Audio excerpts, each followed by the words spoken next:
All right, we're looking live at Rehoboth Beach on the more soothing and exciting sky cam. The sky is partly sunny to mostly cloudy out there, and it's a bit muggy out there, but the scene is dry, at the very least for the time being. There's a threat for an isolated shower or storm later this afternoon. And of course, it'll be isolated in nature, and I think most areas will stay dry, but the threat will be there. There's also going to be a brief but intense burst of heat, particularly on Wednesday. Daytime high temperatures well into the lower and mid 90s, with heat indices potentially pushing over 100 degrees.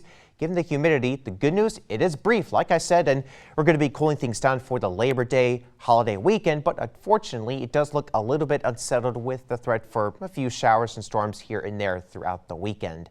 Now, most of us are dry. I'd say like 95% of us are dry, but we do have this one rogue shower that popped up in Dorchester County.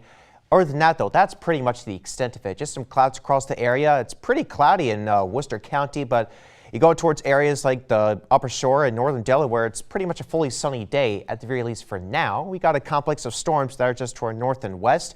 And it looks like this will be diving to the south and east, and that could potentially bring a few showers and storms into our area over the next few hours or so. And perhaps get a bit of aided energy from this little complex up to the north. So kind of a few factors working together to bring us the potential for an isolated shower or storm.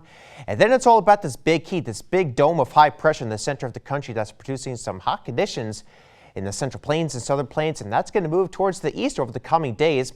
And by Wednesday, it gets really close to us. This is Wednesday at around 5 p.m. And the core of the heat is just towards south and west. So I think that's going to be the hottest day, because afterwards, that begins to sag southward, the heat begins to dissipate, and then we're going to get into a much cooler flow by the time we get towards this weekend. So it's a it's a short burst of heat, mind you, but it's going to be rather intense.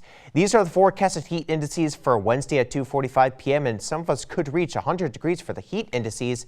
A lot of us in the upper 90s. Some of us could exceed 100 degrees for the heat index anytime during the day on Wednesday. It's been a while since we've seen heat indices that high, so it's going to be a bit of a shock to the system. Now, once the temperatures cool down after Wednesday, the humidity doesn't really go anywhere. We are going to have cooler temperatures into the holiday weekend, but it's still going to remain a bit on the sticky side.